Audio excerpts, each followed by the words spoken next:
بسم الله والحمد لله والصلاة والسلام على رسول الله وعلى آله وأصحابه ومن تمسك بسنته بإحسان إلى يوم الدين. أما بعد, after praising Allah subhanahu wa ta'ala and sending the salutations upon the Messenger alayhi salatu wasalam, and upon his family, his companions, and upon all those who follow upon his guidance into the establishment of the last day. To proceed, إخوان, فنواصل معكم في هذه الليلة المباركة الكريمة عونا من الرحمن الرحيم. So we continue in this blessed and noble night of ours, seeking the aid of our Lord, the most merciful and the most compassionate. مستفيدين مع شيخنا وإمامنا في اللغة الشيخ العيوني حفظه الله تعالى شرحا على بداية النحو. As we continue with our beloved Shaykh, our Imam in the Arabic language, Shaik Al-Uyoonee, Hafidhahullah, as he explains to us and simplifies for us and clarifies for us the beginning of النحو, of grammar. وهذا يعتبر الدرس الخامس, and perhaps this is class number 5. Class number 5.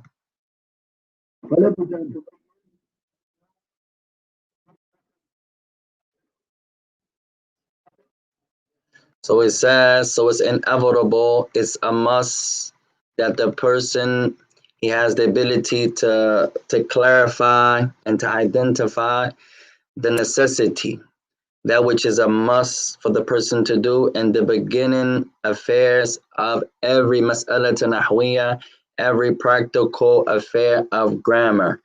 Meaning, translator's note, he has to be able to identify what type of word it is.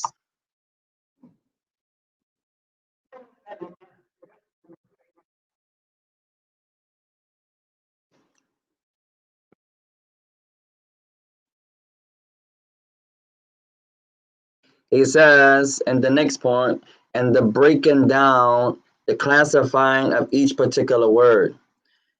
Being able to identify, is the word ismun, a noun, fi'lun, a verb, harufun, a particle. He says, just as we mentioned that this is a necessity to be able to do this. This is a must. It's inevitable. He says, we say that this is easy. This is easy. But at the same time, it is, he says, at the same time that we say this is a necessity, we also say that it is something that is easy and simple for most of the Arabic words. Most of the words, it is easy.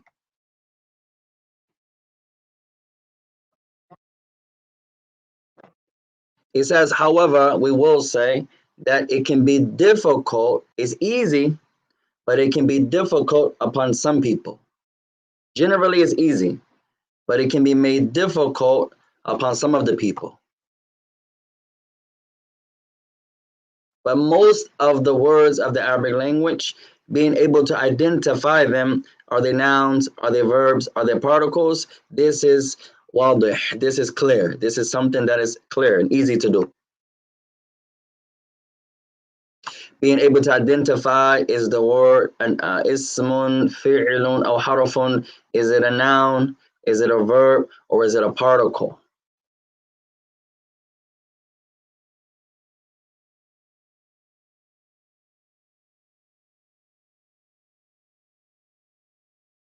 So if we were to say, for example, the word kitabun, a book, the word ardun, earth or the ground or surface, or you can say dirt or dust. Sama, the word sama, the heavens. Sayyara, a car or an automobile. Qalam or qalamun, a pen or writing utensil. Muhammad, or the word Muhammad. If we were to say the name of someone whose name Muhammad, if we were to say these particular words, so all of these words, they are nouns. All of these words, they are nouns. And if we were to say, for instance, ذهب, in the past tense, which means to go, or he went. يذهب, in the present tense, which means he is going, or he goes. idhab, which is the command form, masculine, that you're telling or commanding someone, masculine, singular, to go. So these particular words, all of them are verbs.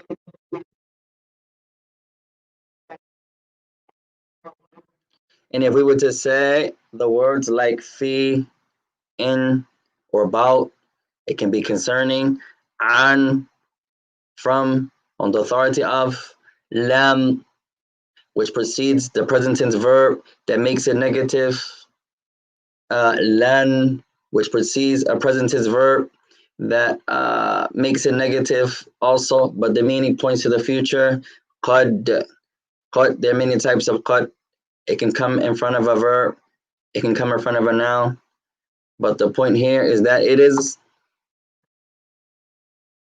these words here, all of them are huruf. They are particles. They are particles.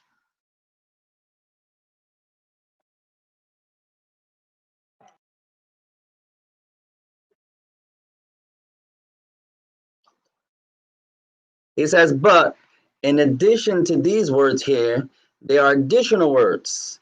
Besides these words here, some words could become difficult, their affair, meaning identifying them or classifying them to be either a noun or verb or particle. There are other words that this can be difficult upon the student of knowledge.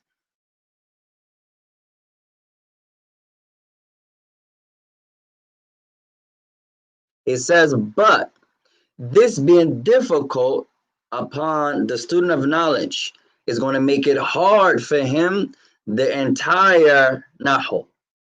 If this is difficult upon the student, it's going to make his whole grammar or his knowledge of grammar is going to become hard and difficult upon him.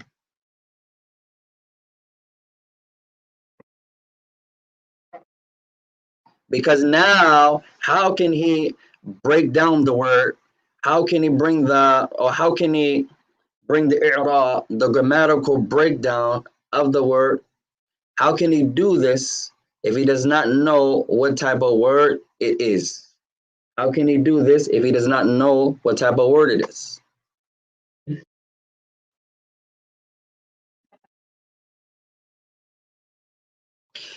It says if he doesn't know that the word is either a noun, a fi'lun, a verb, a harfun, a particle, if he does not know this, how can he bring the grammatical breakdown of the word if he does not know this? The only thing he's going to be able to do is the same thing that most of the students do, is just actually memorize it. That's it. In which they memorize the i'rab of the word. They don't know it, but they just memorize what to say, but they don't really know what it is. They memorize it, they say it just as someone else said it, but they don't really know what it is. He says, so if they say what someone else says, that's right, alhamdulillah. But if it's difficult upon them, then they're going to have doubt in this regard.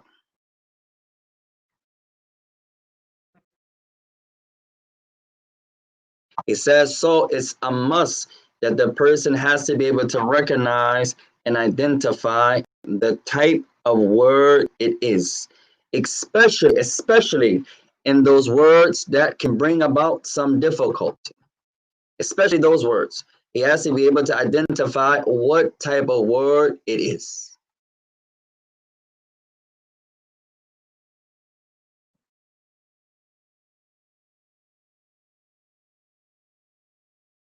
So if we were to say, for example, the word mashi, mashi, which is someone walking, jalis, the one who is sitting, or rakibun, the one who is riding. If we were to say the likes of these words,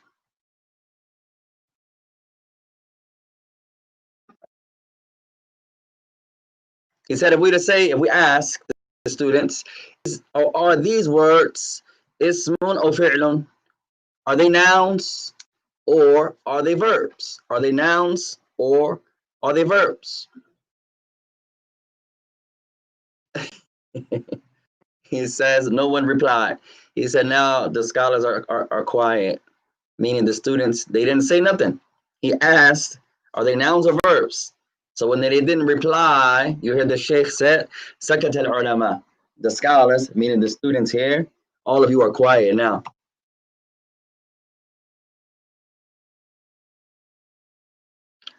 So then one of the students says something that you can't really hear the words of the students as the microphone is not on them. The sheikh replied, he said, oh, this is a qawlun jadid. That's a new word. That's a new statement.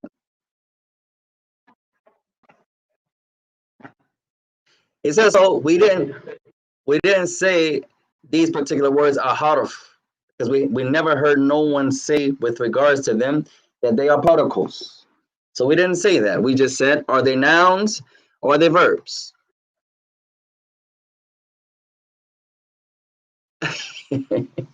So the sheikh asks, we only asked you, brothers and sisters, are these words, are they nouns or are they verbs? And one of the students, he says, sheikh, it depends on how where they fall in the sentence. So the sheikh said, that's something new. That's something new.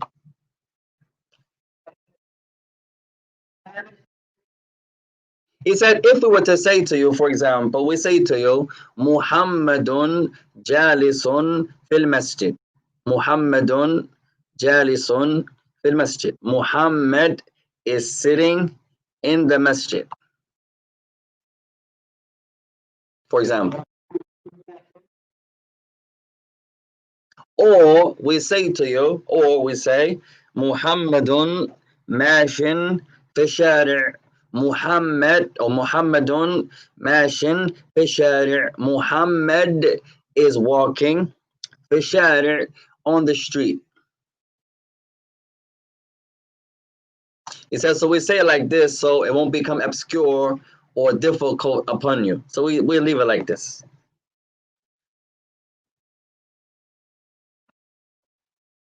So he says, so is this an ism? And you hear the sheikh make a small error.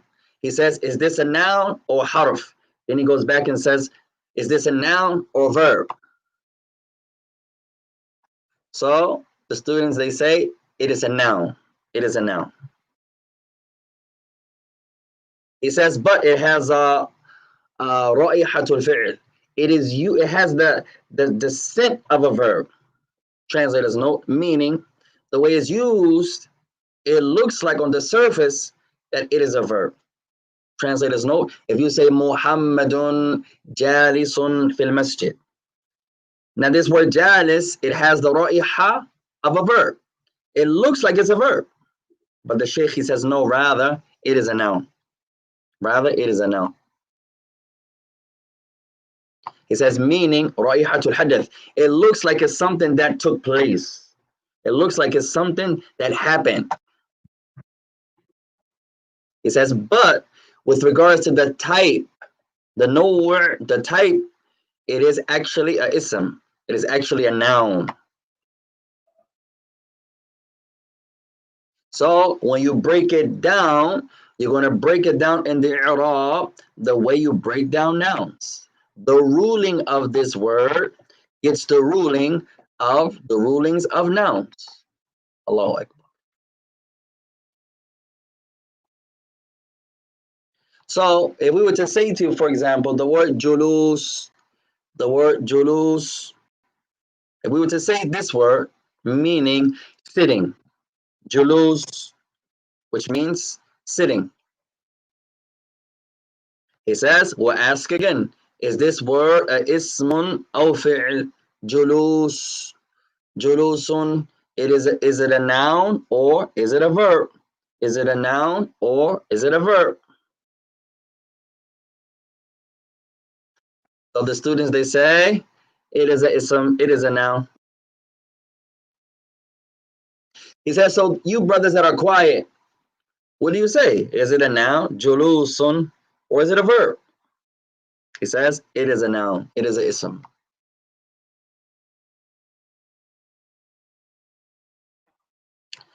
He says, so if we were to say, for example, al-insanu muzi'ij. Al-insanu muzi'ij. So If we were to say al-insanu muz'ij, that the person or the individual, he is muz'ij, he is irked, or he is vexed, or he is annoyed. And then he brings the word saw, saw. Now this word here, saw, he says, it means uskut.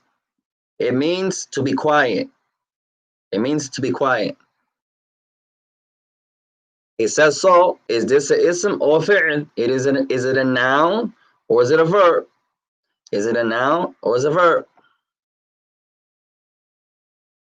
It says it is a noun. It is a noun.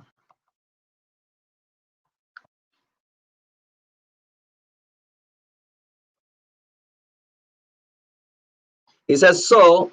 If I were to say to, what I want to do next is uh, have a dhabt, is be able to with precision and accuracy, the dhabtan ilmiyan, have uh, educational precision and accuracy with regards to these words. I want to break them down with dhabtan ilmiyan, with education or knowledge base breaking down, knowledge base precision and accuracy.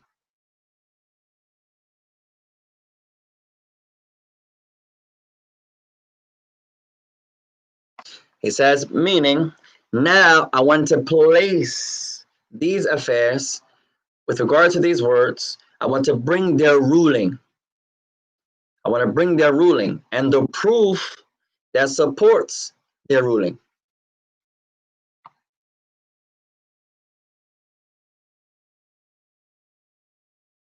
So he's saying, what I would say is that the breaking down here, at tafriq, the separating and the division of these affairs, they are easy. It is easy to do.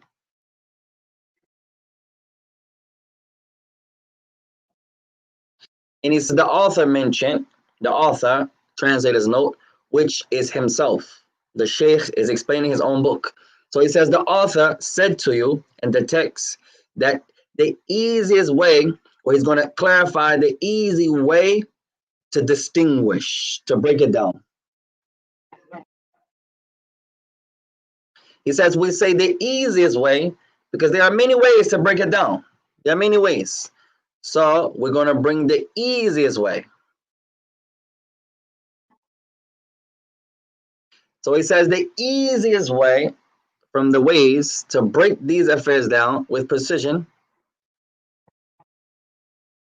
and accuracy, is that you bring a principle or principles. So he's going to bring some principles, al-lafdhiyya, some spoken or pronounced principles that you can execute and lay out regarding the word.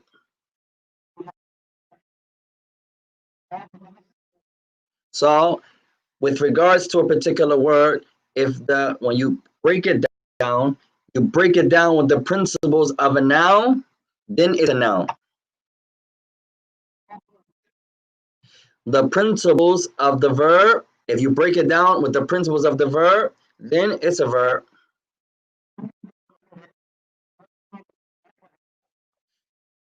And if you do not use the principles when you break it down of the principles of a noun or the principles of a verb, then the only thing that is left is that this particular word is a harf. MashaAllah.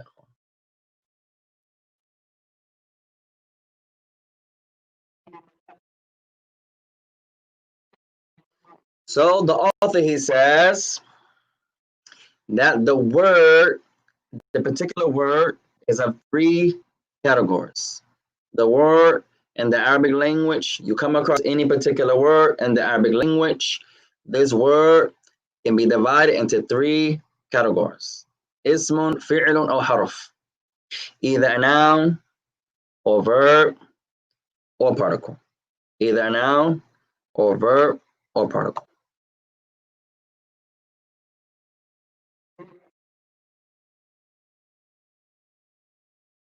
So what's the proof that from all of the words in the Arabic language that they are divided into or classified into or grouped into three categories?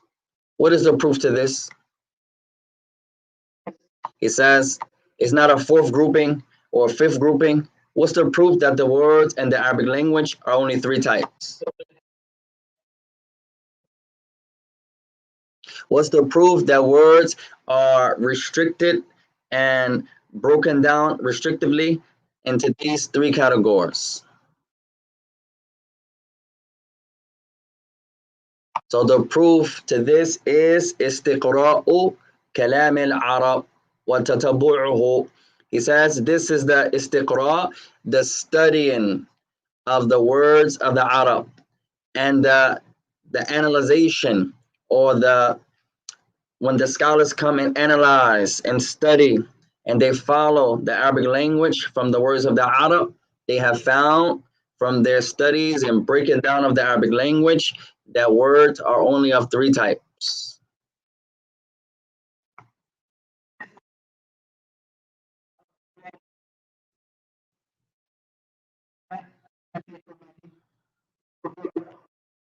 So, with regards to the nouns, what are those principles that are connected to a noun that distinguish the noun from his brothers, meaning the from the verb and from the particle? There are some things, the dawabitul asma, the principles of a noun that distinguish this noun, letting you know that this noun is not a verb, and letting you know that this noun is not a particle.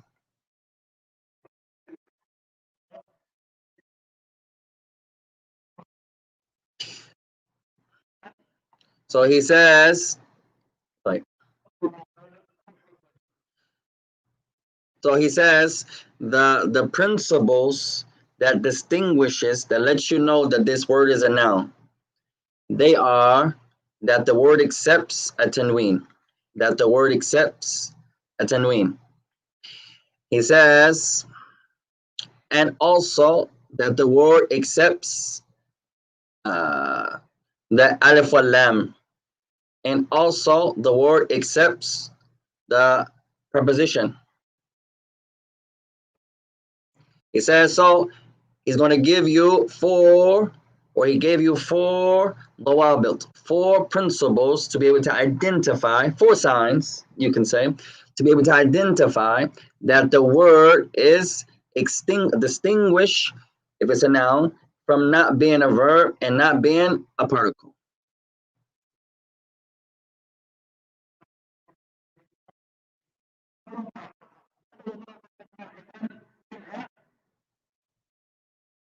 So if the word that you have in front of you accepts all four of these signs, all four of these principles, or some of them, doesn't have to be all four. It accepts all four or some of them. He says, or it accepts one of them. If it accepts all four or some of the four, or even one from the four, then you know that this word, it is a ism, it is a noun.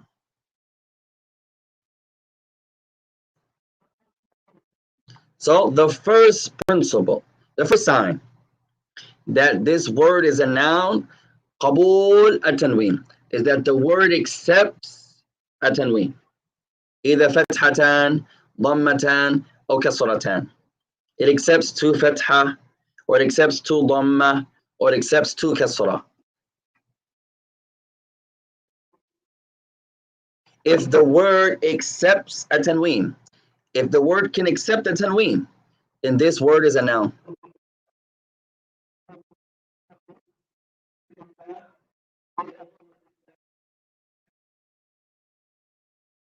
He says, and what is a tanween? A tanween is, just as you know, it is the sign, or it is the marmuz, it is the line that is written in grammar, that is written in the science of dictation. And it is the second dhamma, or the second fatha, or the second kasra.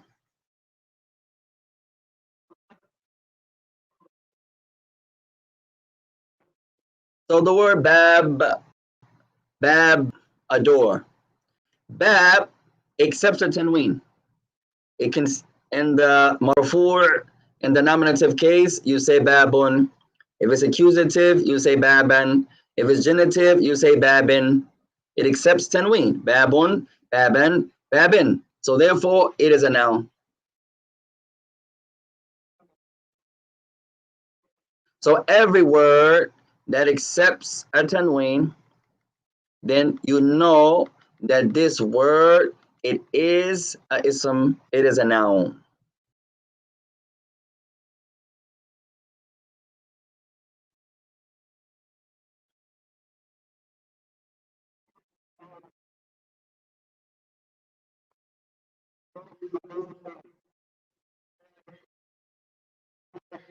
So he says, if we were to say, for example, sayyaratun, a car, arudun, earth or ground or surface, ba'adun, some, ghayrun, other than, darabun, a hitting or striking, julusun, sitting, jalisun, the person who is doing the action of sitting, mashin, the one who is walking.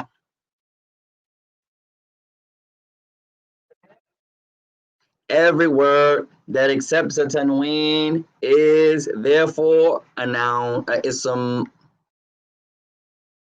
So now we know something very important.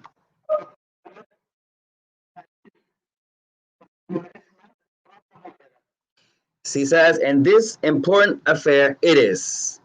If the word is a noun, then it's broken down like this, meaning like a noun.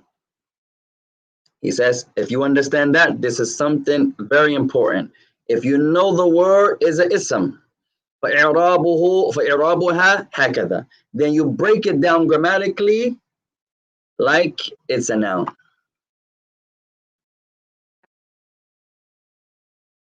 So now we know that it is a what? It is a noun. Before we head over to breaking the word down, we have identified the type of word that it is. So that which we say is a necessity. We نحتاج إليها في أشياء كثيرة. That we are in need of these things that we say that is a ضرورة, that's imperative. We are in need of it for many things. For many things.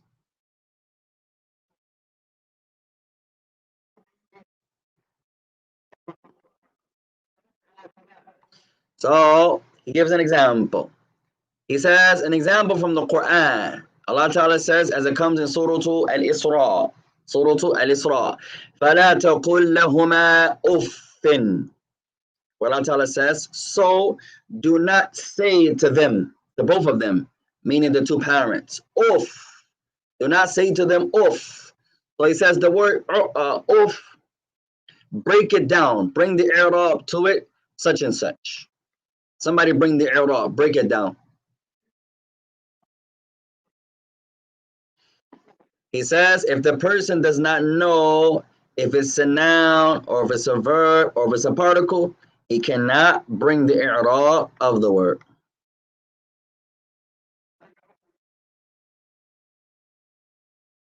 He says, so now we know that this type of word, is it a noun, a verb, or a particle? We know now it's a noun. It accepts tanween, so we know it's a noun. So we break it down the way we break down nouns, and is broken down here as maf'ulun mutlaq. It is the unrestricted adverb. No, or not the adverb, ya ikhwan, the unrestricted maf'ul. No.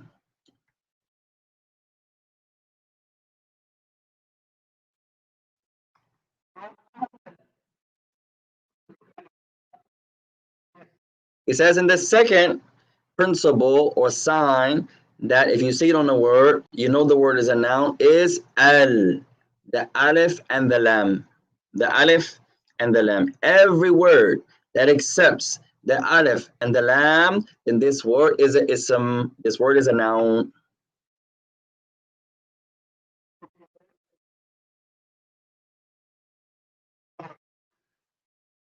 So we say, for example, al-bab, alif lam, the door. Al-masjidu, the masjid, alif lam. Al-jalisu, the one sitting, alif lam. Al-julusu, al-julusu, sitting. It has alif lam.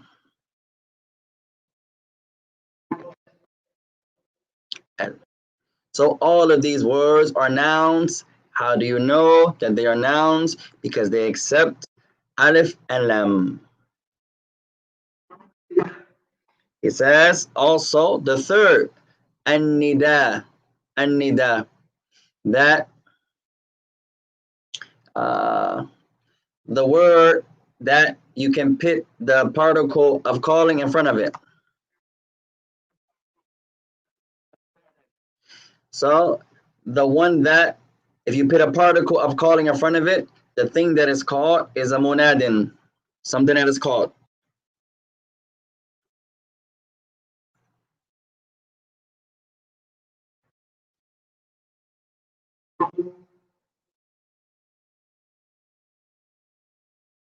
So if you were to say, Ya Muhammad, O Muhammad, Ya Maryam, O Maryam, Ya Jalis, O such and such who is sitting down, Ya Hada, or O this one. If you say to someone, Ya Hada, Mada Turid, O this one, what do you want?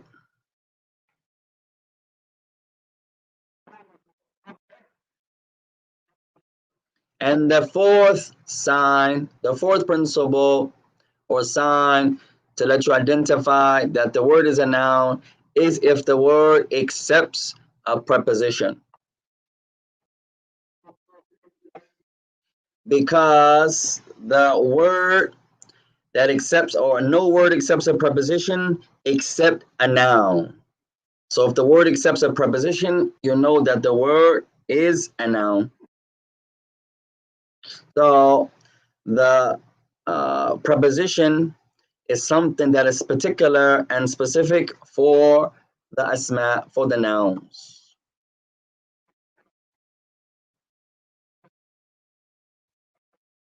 He says, if you were to say, Sallamtu ala Muhammadin wa ala Maryama wa ala hada.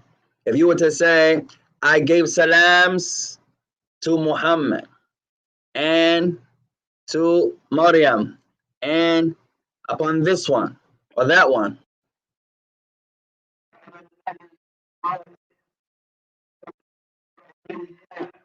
He says, and upon the one who is next to you, and upon you.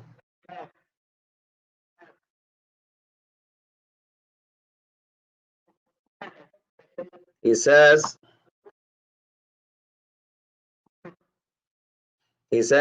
the word, although it's one letter, the kaf, al-khitab, the kaf of addressing, the kaf of being addressed. Although it's one letter, he says it is a noun. It is a noun. He says the kaf al-khitab, the kaf of addressing someone. What's the proof that it is a noun? He says because it accepts harf jar.